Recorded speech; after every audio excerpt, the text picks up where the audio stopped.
Hello, ladies and gentlemen, and welcome back to the Living on the Verge podcast. I am your host, Virginia, and we are running a couple of days late releasing this week's podcast, but it turns out to be perfect because we are covering Real Housewives of Miami Reunion Part 1 today, and we're also covering last week's episode of Real Housewives of Orange County. And if you're listening to this today, then we have both of those shows on tonight. The best part about it is you'll get a little refresher. So I'm going to start off with Miami because I can't wait to talk about the reunion. First of all, let's talk about how the reunion started off with all of the girls in glam, and everything seemed kind of inconsequential until it came time for Julia's part. And then she's having this meltdown. And it's almost off-putting, if you ask me. I thought it was a little much. But then they all get to the set, and I was surprised by the size of the set. Someone said on some podcast I was listening to that it reminded them of COVID because they were so far away from one another. And it was supposedly a riff on a rooftop bar, but the funny thing was, so Stephanie gets first seat, and when she goes and sits down, and then Alexia comes in and she goes and sits down and she has first seat as well.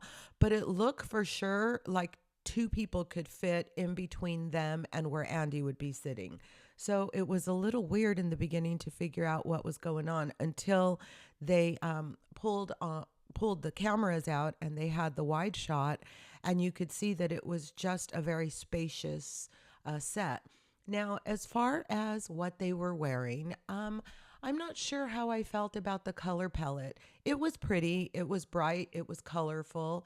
I didn't have anything that stood out to me where I would say, oh my gosh, I can't hardly wait to talk about X's dress. That didn't happen this time for me. What I will say is that Stephanie's outfit choice was a little surprising for me, given her conservative look throughout the season. And I knew she was going to be wearing something that was kind of funky, but it made me laugh when she made the comment about, well, if I'm going to hang out with you girls, I need to start showing more leg and more boob. And apparently she chose the reunion to start that. If you remember, towards the end of last season, she did start wearing a couple of sassy outfits, but they still had that really high-end designer look. And her reunion outfit was more fun looking. However, later on, apparently she leaves half of the dress on the chair when she gets up to go to the bathroom because the green is falling all off of her and onto the reunion couch. But the other thing that I found very strange, although probably smart on the part of Andy Cohen, was they started off this reunion with a shot of tequila. That had never been done before. Andy made sure to point it out. But they do go over the end of the season update, and Alexia reports that she has zero contact with Todd. But when asked, she says that she did keep his name so far, but she has taken the last name off of social media. Not that that matters or anything. And then they start talking about the mind games that Todd used to play. Alleged mind games, because this guy listens to everything. He probably listens to our podcast too.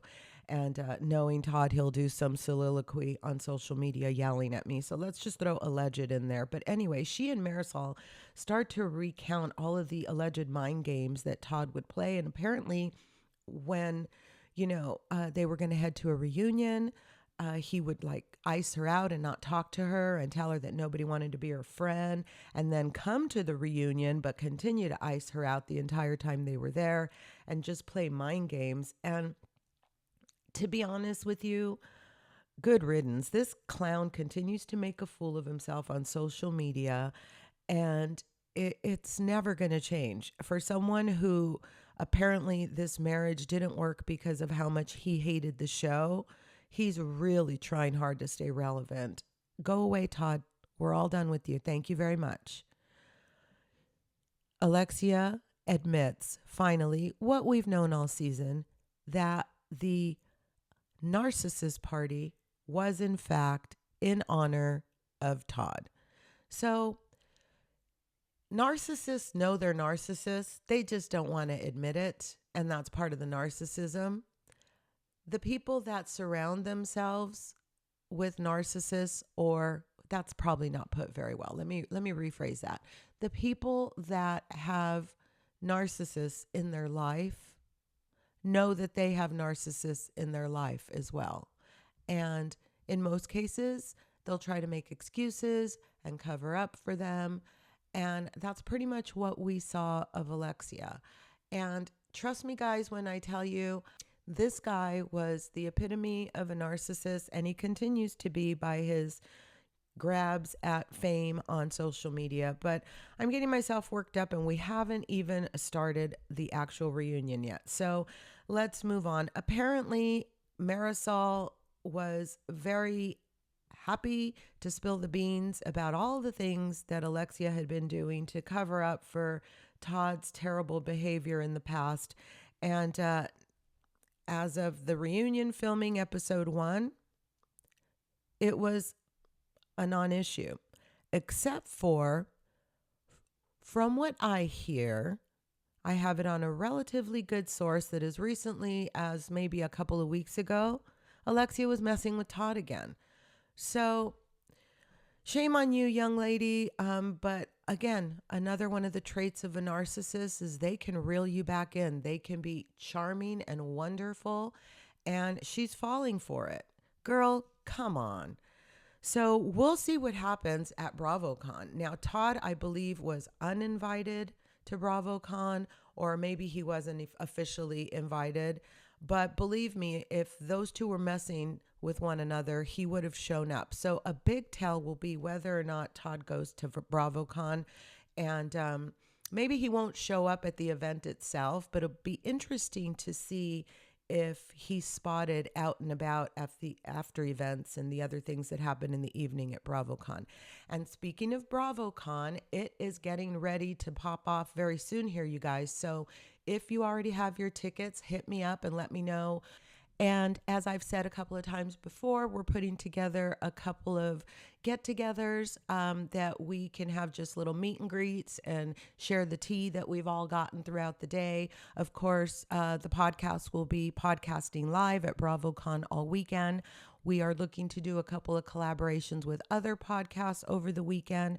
It's going to be a big deal. And I was at BravoCon 2023, and in the coming weeks, we're going to do a couple of podcasts about that just to get us in the spirit.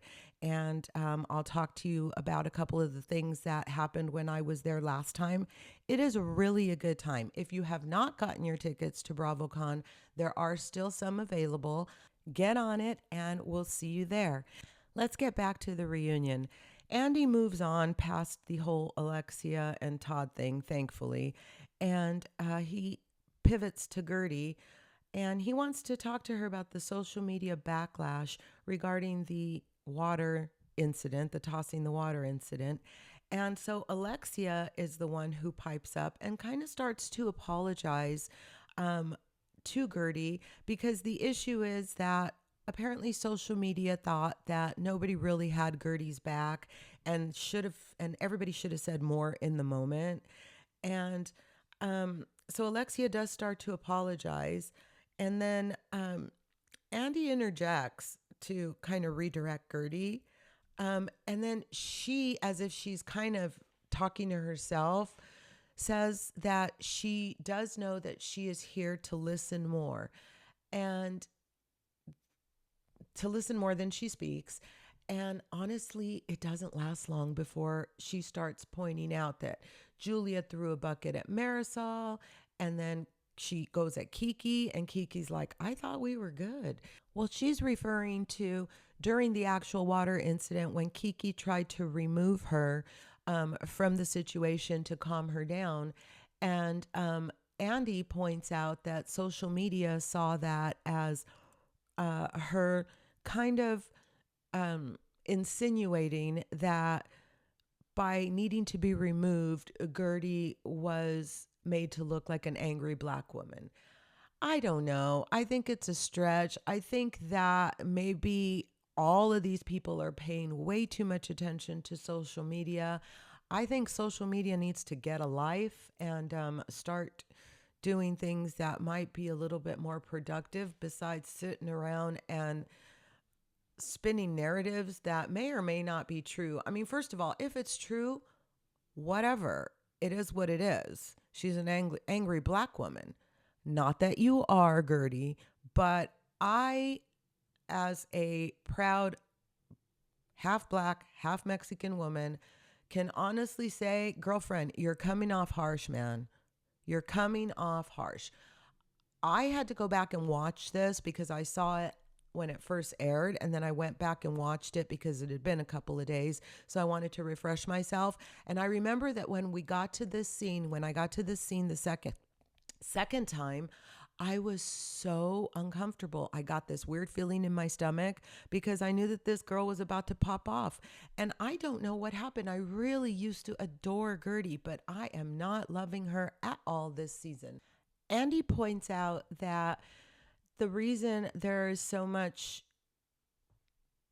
going on, so many issues, is because everything went down during the season, and then apparently everybody made nice. But then Guerdy went on a press tour when the season aired, and it's true. She really did. I remember seeing some of the things that she posted early on in the season before the whole text thing happened, thinking, girl, wow, you really aren't doing yourself any favors. And yet, to see it from Guerdy's perspective, so if you're Team Guerdy, and I'm honestly Team Report the Podcast, but essentially, if you're Team Guerdy, you are saying that, in fact, she has been hazed, she has been mistreated, and to me, this whole thing is really uncomfortable and confusing because if she did feel hazed, then she has the right to feel safe in her friendships. But when you watch the way she conducts herself on this reunion stage, it's really hard to understand how she can in any way, shape, or form feel hazed because, in my opinion, she's the aggressor. She is coming off harsh, strong. She doesn't really listen. She's constantly jumping to defend herself, even if it's the same thing that she said 3 or 4 times. So they do show that footage, that's unseen footage of right after the incident. And she protests that nobody had her back and nobody said anything. But in the footage, it shows that even though there wasn't a lot of empathy, a couple of people did stand up to Julia and tell her that they didn't think that that was cool what she was doing. And I don't think that Guerdy is really calm enough to see the forest through the trees. I think that, and she has every right to feel any way, shape, or form that she does. It is her life and she gets to. I think that the events of the last few years have made her, and she said this herself, that she's Guerdy 2.0. And I think that they have made her feel the need to always speak her side, and it comes across as defensive and not attractive, if I'm being honest. So there seems to be a little bit of resolution in Julia apologizing, but then Guerdy brings up that Julia has been aggressive with people 3 times, including Marisol. And Marisol says, yeah, and you didn't step in and back me up. And so then we head down the rabbit hole again. And then Julia apologizes again. But to me, Guerdy just can't seem to give an inch. And then they go on to the text, and we see more flashbacks showing that Guerdy's wrong, you guys. There's a lot of evidence that people have tried to resolve the differences.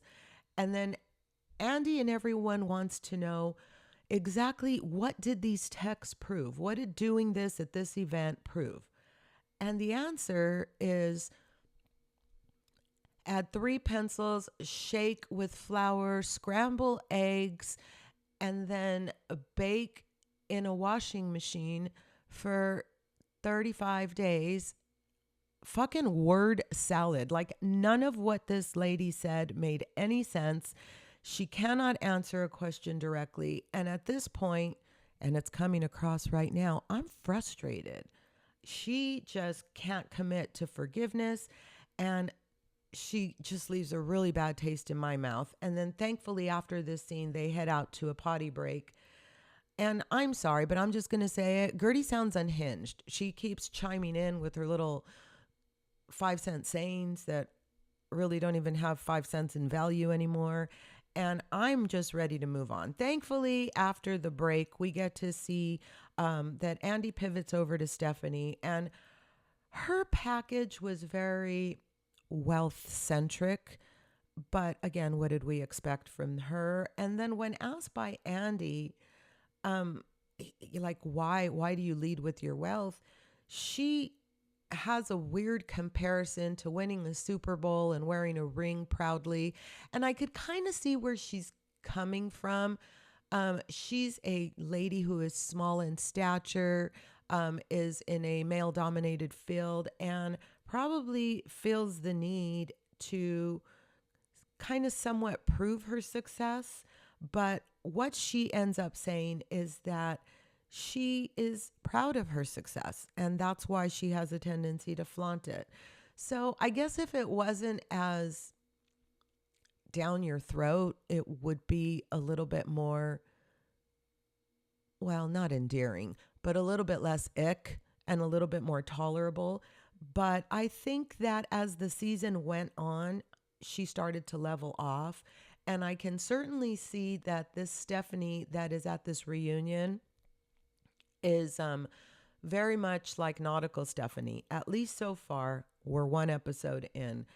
But then every single time Stephanie is talking and trying to, refer to or answer Andy's questions, you have Guerdy saying these, yeah, like me too.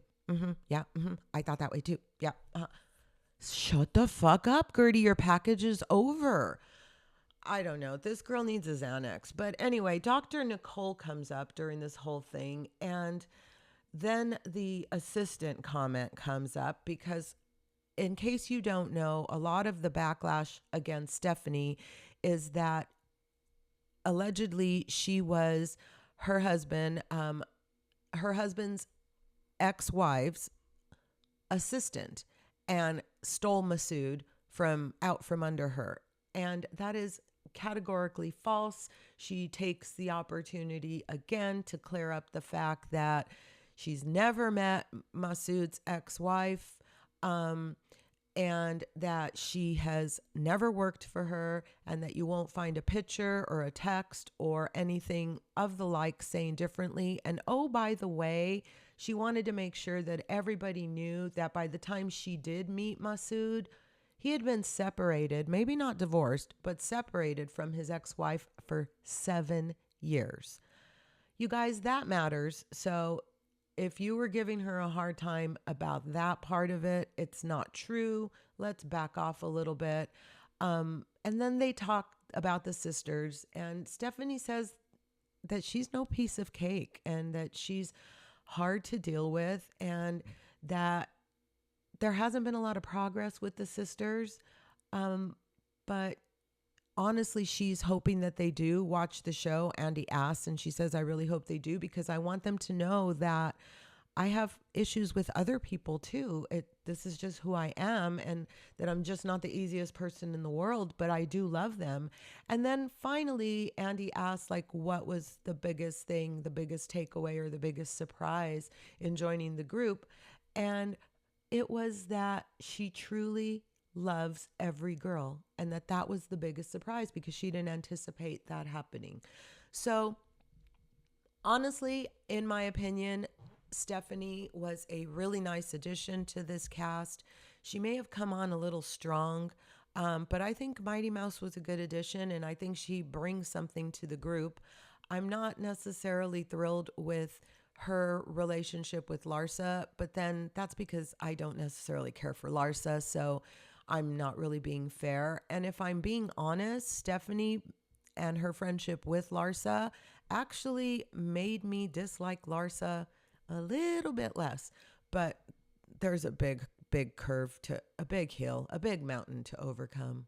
Yeah, it's going to be a while before I could honestly say that I've changed my opinion on Larsa, because I just don't fuck with that bitch. But I'm going to move on. Sorry. Well, there's another person that'll probably never come on the podcast, but Andy moves on to Lisa, so I'm going to do the same thing.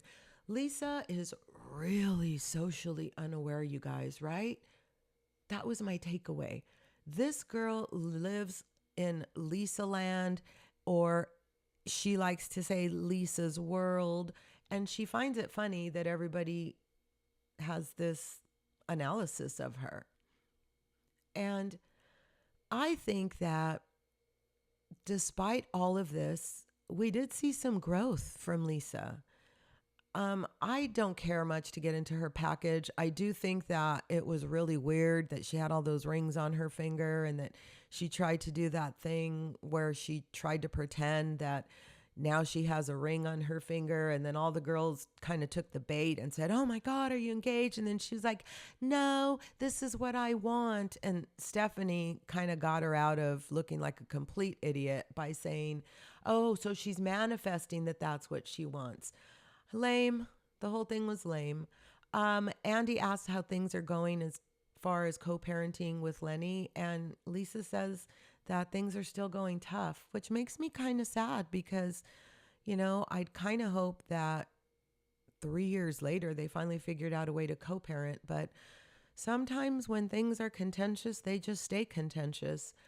Andy uses the fact that Lisa had both of her children through surrogacy to ask her the question about the comment that Martina made on social media about surrogacy. And I don't even want to repeat it here, because I don't want to give her any more airtime with that ignorant comment that she made.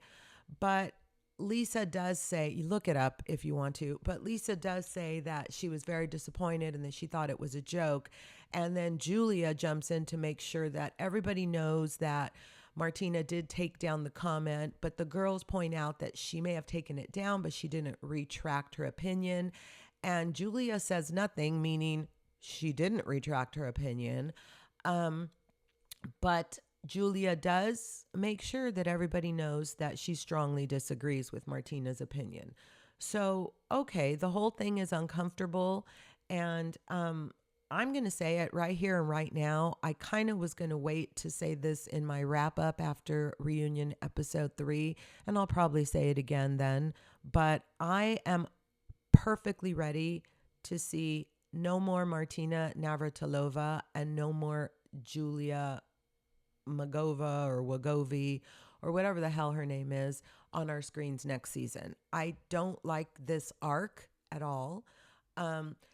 Granted, she brings drama, but she brings that like nails on the chalkboard kind of drama that it's not what I'm looking for when it comes to my housewives. And I know that some of you may disagree, but that's my opinion and I'm going to stick with it.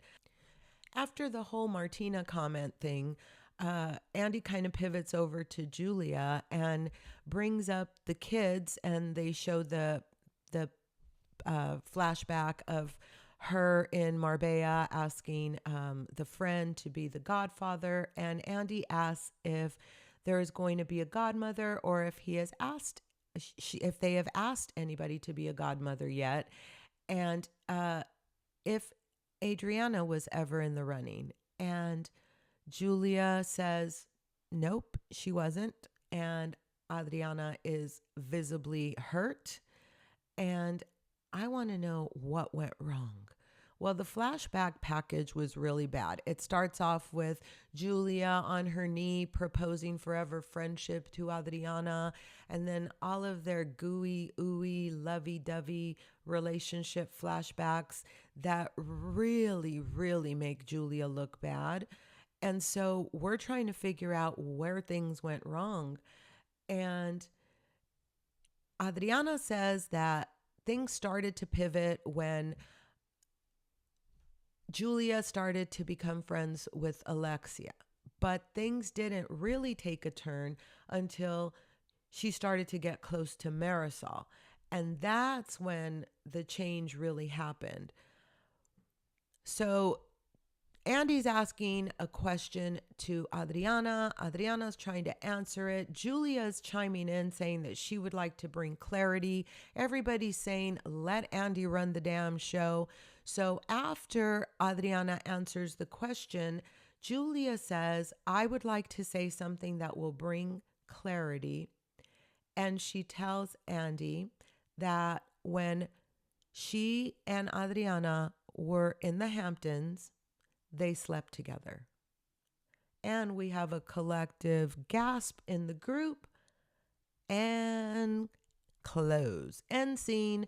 We cut to next week, and yikes, part 2 is going to be crazy. So allegedly, Julia and Adriana slept together, but even in the coming attractions, Adriana says she's never scissored a woman. So we'll be here to watch what happens with that tonight. And let's move on to Orange County. I'm going to give you a quick synopsis of this shit show of an episode. And then we're going to watch it together tonight and see where things end up. So, Season 19, Episode 14, and Tamra and Eddie, we get to see Eddie back again, and he's helping her prepare for the spring fling party that she invited everyone except for Gretchen to. And it looks cute. We've got the wisteria. It looks really pretty. So meanwhile, we have Heather and Shannon doing Kinsugi, and that looks really cool. I honestly, so I'm having a paint and sip coming up here real soon, but after watching this episode, I thought this might be more fun to do. So Heather and Shannon are talking about Tamra's alleged recording with the boy band and kind of just making light of it. Not a whole hell of a lot happened. I mainly brought this scene up for the Kinsugi. So if you want to come to my house and break vases and glue them back together. That sounds funny. Anyway, I'm going to move on. Emily and Gina meet at Alex and Olivia. And did you notice that Gina walks in and says, I have a return? Well, apparently, what you people just take and run with, honest to goodness, this has become a social media thing. And now people are talking shit about the fact that Gina probably returns all of her outfits. Hi. I'm not going to do that. I'm going to move on. Oh, wait, I just did. Shady. Anyway, they too talk about Tamra's recording, and then the who do you trust the least comment comes up, and everybody, or Emily and Gina say everybody kind of would choose Tamra. So if you were in this friend group, who would you choose? Would it be Tamra?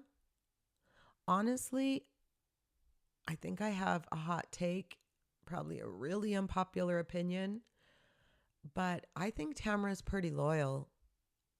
I would not choose Tamra as the one I trust the least. I really want to tell you who I would trust the least, but I am honestly having a hard time saying the name. I think everybody knows who it is, and I love her to pieces, but I just don't think that if I told her something that she thought would advance the storyline, she wouldn't go on and tell the other group while putting food in her purse. I've said too much. Let's move on. Is Heather funny? Let's discuss. Honestly, I've listened to her podcast. She's clever, and I could see where she would be hurt or a little bit offended that people were questioning her career. I also thought it was really funny that the age difference between Gina and Heather really showed in this scene, because it's true. Heather was on a sitcom. She did have, timelines to deliver for canned laughter, but it's also true it was when Gina was in the 4th grade. So it makes sense that Heather's a little offended that people are questioning her when she is trying to get the courage after raising her kids and, emptying the nest. She's trying to figure out where to go next, and she's trying to get the courage to go back to what she loves. It would be nice if her friends had her back, but this might not be the friend group for that, Heather. Maybe you should go over to Beverly Hills. Just kidding. Well, the Dawson tattoo scene, that freaked me out. They used that in the previews, and I was kind of upset about it. I thought he was having like a legit seizure, and I didn't like that they were using it in the previews. But apparently, 9-year-old Dawson had been manifesting tattoos since he was a little boy, and today was the day to bring that manifestation to life. But I guess it's normal, and some people just pass out. I've passed out before. I haven't had a seizure before. That looked really scary. So kudos to Gold Rush Tattoo for handling the situation very well, in my opinion. And Dawson, I would stay away from tattoos. I don't think they're for you, pal. And you've already lived your dream. So just move on. Put some man pawns under your arms and let's move on with life. So we go over to Emily and Shane and discuss Luke. And I'm going to glaze over this very quickly because we all know where this story is going and we've been following it together. The only thing I want to talk about is Luke's ridiculous talent with those comic books. I am so fascinated with this boy's talent. I remember a couple of years back, Emily posting him putting together these super elaborate Legos, and that would have made him 2 years younger. This boy has an eye and creativity, and I think he may be a savant. I may go as far as to say that, but I'm not a doctor and I'm not diagnosing. I just thought that his comic books were cool as hell. And I love that Shane is encouraging that.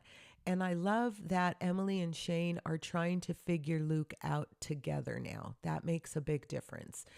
And so then it's time for the spring fling. And Tamra's getting all set up. And I thought the funniest freaking thing of this whole entire episode was the 2012 flashback to when Heather says she broke the bow off my cake. It was epic. Even Heather on the after show was making fun of herself. So if you haven't watched the episode yet, pay special attention to her face. It's priceless. And if you already did, it may even be worth going back and watching because that mug was literally one for the books. Anyway, whilst Tamra is setting up for the spring fling, Gretchen is having a photo shoot in a field with a bunny and her daughter and her hubby. And for some reason, Shannon called. Oh, I know the reason. Gretchen had to collect her fee for taping that day, so we had to do this. I don't know. The whole thing was weird. It felt weird. So let's move on. The girls start to show up for the spring fling, and I thought Tamra's dress was adorable with the cute little pink sweater. I loved all the florals. I liked Emily's dress too, but I didn't think it was appropriate for a daytime spring fling. And so they start to make small talk, and then Emily tells Tamra, she starts to tell her about how last week in LA they were talking about who you would trust least in the group.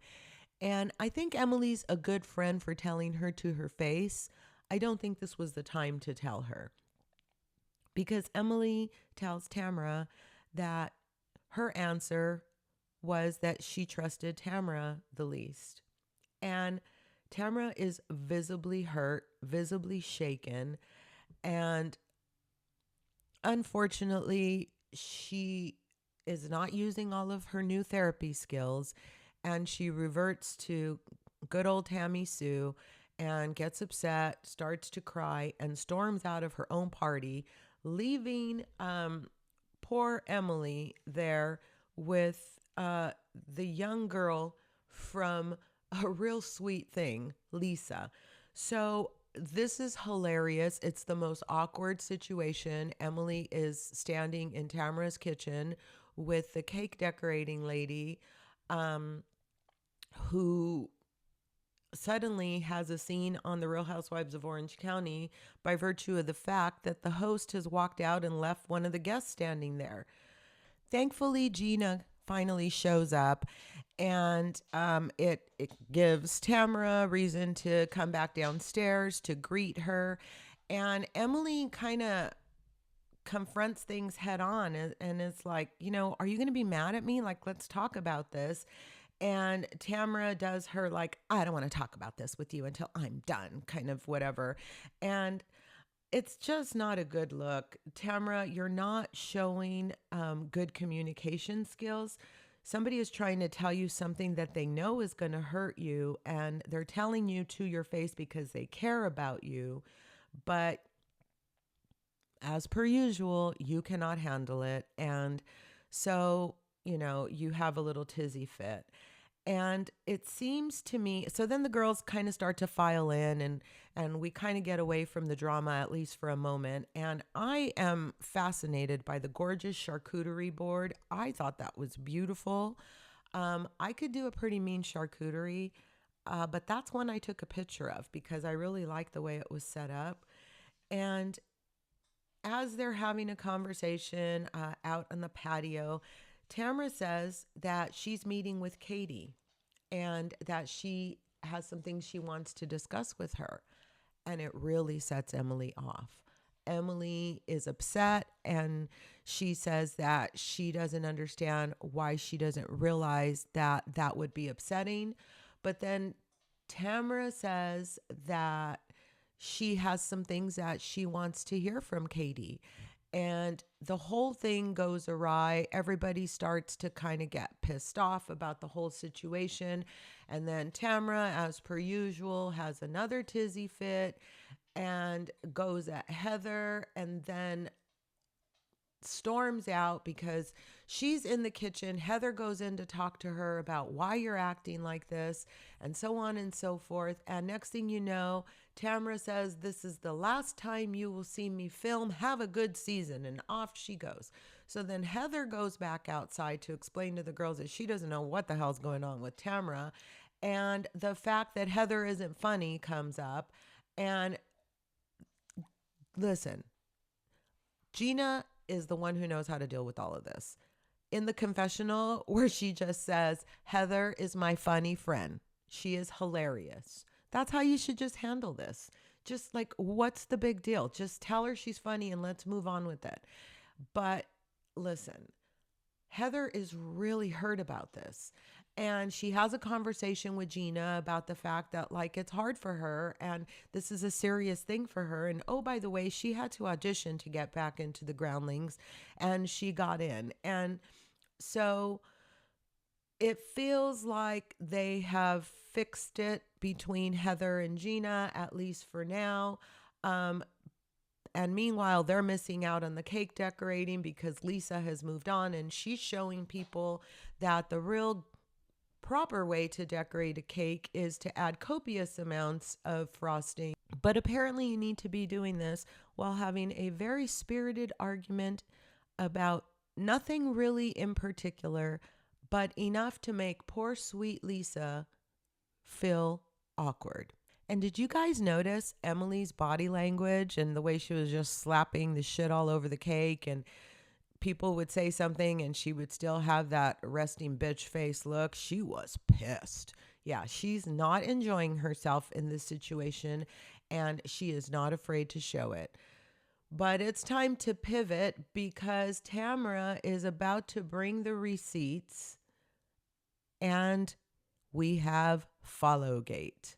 Apparently, Tamra printed out proof received from boy band's wife that Jen followed said boy band, And then they flash to a confessional, and she admits that the reason that she did it was because she wanted tea from boy band boy. And she assumed that he would see her name and then maybe DM her. Ay, ay, ay, Jen. So, in case you missed it, I did name the alleged boy band member who allegedly recorded with Tamra. She says it's a big bloody lie, but go back to episode 59 if you want to hear the name, because that was the one and only time I will actually be saying it on the podcast. Anyway, let's move on because this one's just about over. Shannon is pissed off because she says that Tamra is constantly quitting and that she has double standards. I don't disagree with Shannon, but Shannon, you're just pissed at Tamra, and you have been for the majority of the season. And then Heather and Tamra try to hash it out, but Tamra quits yet again, saying to Heather, "You just don't like me." And then she starts bawling, and it just goes south really quickly. The girls try to help Tamra clean up, but she doesn't want them there. She just wants them to leave. And then she storms off. Legit, the party just fell apart. The spring fling done be flung. It was not going to end well. And we knew that going in. But damn, the girls didn't even get to take their cakes home. That's the sad part. In the previews for next week, we see that they will be at the Boot Scootin' event, which, by the way, is the Innocence Center fundraising event that I attended in the spring, where the Real Housewives of Orange County episode 15 from season 19 was being filmed. And how I know this is because I'm really into Below Deck Med and I've been binge watching.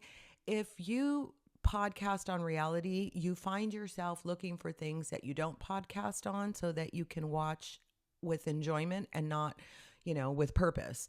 And so I've been watching this show and I get a text from my cousin saying, "Hey, I just saw you on TV."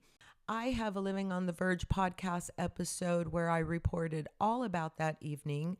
And I tell you why I was mortified that I may have made an appearance on television. You guys, I think it happened. I think what I was mortified might happen is about to happen. So we'll watch together tonight, but in the preview, it was definitely what I was worried about. Go back and listen to the podcast episode on the Boot Scootin' event to find out what that is. And then we'll get together next week, report on tonight's episode, and I'll finally get a lot of questions answered that I had that night, but also maybe we'll get a chance to have a little chuckle at me. I'll be posting some of the pictures I took that night. And I'll explain to you why I may or may not have been really smart to have taken a picture with Slade and Ryan. Ay, ay, ay. Anyway, thanks for hanging out with me for a little while and talking Real Housewives of Miami, Real Housewives of Orange County. I will be back on Friday with Real Housewives of Salt Lake City and anything else I could get myself into, because these days I am truly out here living on the verge. Bye.